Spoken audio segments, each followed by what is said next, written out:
നമസ്കാരം. കാർഷിക സർവകലാശാലയിലെ താൽക്കാലിക വൈസ് ചാൻസലർ നിയമനത്തെ ചൊല്ലി സംസ്ഥാന സർക്കാരും ലോക് ഭവനും തമ്മിലുള്ള പോര് പുതിയ തലത്തിലേക്ക്. താൽക്കാലിക വിസിയെ നിശ്ചയിക്കാൻ കൃഷിമന്ത്രിയുടെ ഓഫീസ് കൃത്യമായ പാനൽ നൽകിയില്ലെന്നും കേവലം ഒരു പേര് മാത്രമാണ് നിർദ്ദേശിച്ചതെന്നും ലോക് ഭവൻ വൃത്തങ്ങൾ വെളിപ്പെടുത്തി. സീനിയോറിറ്റിയിൽ ആറാമത് മാത്രമുള്ള ഡോക്ടർ തോമസ് ജോർജിന്റെ പേരാണ് മന്ത്രിയുടെ ഓഫീസ് നൽകിയത്. എന്നാൽ യോഗ്യതയും സീനിയോറിറ്റിയും കാറ്റിൽ പറത്തിയുള്ള ഈ രാഷ്ട്രീയ നിർദ്ദേശം പൂർണ്ണമായി വെട്ടിയ ഗവർണർ രാജേന്ദ്ര അർലേക്കർ സീനിയോറിറ്റി പട്ടികയിൽ ഒന്നാമതുള്ള ഡോക്ടർ ടി സജിത റാണിയെ താൽക്കാലിക വിസിയായി നിയമിച്ചു. കൃഷിമന്ത്രി ടി സിദ്ദിഖ് ഈ തീരുമാനത്തോട് ശക്തമായ വിയോജിപ്പ് പ്രകടിപ്പിച്ചെങ്കിലും അത് തള്ളിയാണ് ലോക് ഭവൻ ഉത്തരവിറക്കിയത്. കാർഷിക സർവകലാശാലയിലെ താൽക്കാലിക വിസി കസേരയെ ചൊല്ലുള്ള ഈ പോര് കേവലം ഒരു തുടക്കം മാത്രമാണ്. താൽക്കാലിക പരീക്ഷണങ്ങൾ ഇനി വേണ്ടെന്ന് വെച്ച് സംസ്ഥാനത്തെ സർവകലാശാലകളിൽ UGC മാനദണ്ഡ പ്രകാരം സ്ഥിരം വൈസ് ചാൻസലർമാരെ നിയമിച്ച് ഭരണം പൂർണ്ണമായും പിടിച്ചെടുക്കാനാണ് ചാൻസലർ കൂടിയായ ഗവർണറുടെ നീക്കം. ഭരണമാറ്റത്തിന് ശേഷമുള്ള സർവകലാശാല സിൻഡിക്കേറ്റുകളുടെയും സെനറ്റുകളുടെയും പുനഃസംഘടന ഉടൻ പൂർത്തിയാകുമെന്ന പ്രതീക്ഷയിലാണ് ലോക് ഭവൻ. അത് കഴിഞ്ഞാൽ ഉടൻ തങ്ങൾക്കനുകൂലികളായ സ്ഥിരം വിസിമാരെ പ്രതിഷ്ഠിക്കാനുള്ള തന്ത്രപരമായ നയതന്ത്ര നീക്കങ്ങളിലേക്ക് ഗവർണർ കടക്കുന്നതോടെ സർവകലാശാല തർക്കം തുടരും എന്നുറപ്പ്.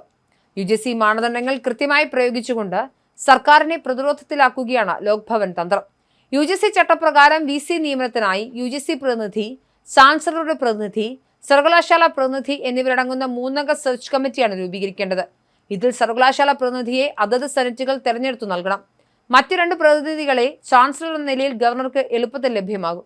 സെനറ്റ് പുനഃസംഘടന കഴിഞ്ഞാൽ ഉടൻ സെർച്ച് കമ്മിറ്റി രൂപീകരിച്ച് സർക്കാരിന്റെ വിസമ്മതം മറികടന്ന് സ്വന്തം താൽപര്യത്തിനനുസരിച്ച് സ്ഥിരം വിസിമാരെ നിയമിക്കാമെന്നാണ് ലോക് ഭവന്റെ കണക്കുകൂട്ടൽ. നിലവിൽ കേരളത്തിലെ ബഹുഭൂരിപക്ഷം സർവകലാശാലകളും നാഥനില്ലാ കളരികളാണ് എന്നതും ഗവർണറുടെ നീക്കങ്ങൾക്ക് വേഗത കൂട്ടുന്നു.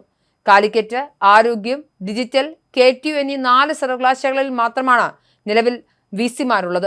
സർക്കാരിന് കീഴിൽ നിയമ സർവകലാശാല ഉണ്ടെങ്കിലും അവിടെ VCയെ നിയമിക്കാനുള്ള അധികാരം ഹൈക്കോടതി ചീഫ് ജസ്റ്റിസിനാണ്.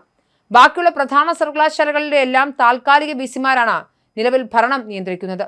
മുൻ LDF സർക്കാരിന്റെ അവസാന കാലത്ത് ഗവർണർ മുഖ്യമന്ത്രി തലത്തിൽ സ്ഥിരം VC നിയമനത്തിന് ധാരണയായിരുന്നെങ്കിലും രാഷ്ട്രീയ കാരണങ്ങളാൽ അത് നടപ്പിലായിരുന്നില്ല.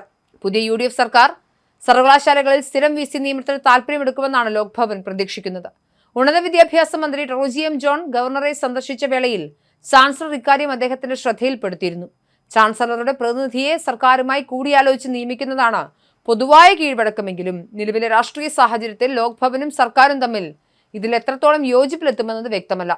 മുൻ സർക്കാരിന്റെ കാലത്ത് രൂപീകരിക്കപ്പെട്ട സിൻഡിക്കേറ്റുകൾ പുനഃസംഘടിപ്പിക്കാതെ VC നിയമനങ്ങളിലേക്ക് കടക്കാനാവില്ല എന്നതാണ് സർക്കാരിന് മുന്നിലുള്ള പ്രധാന തടസ്സം.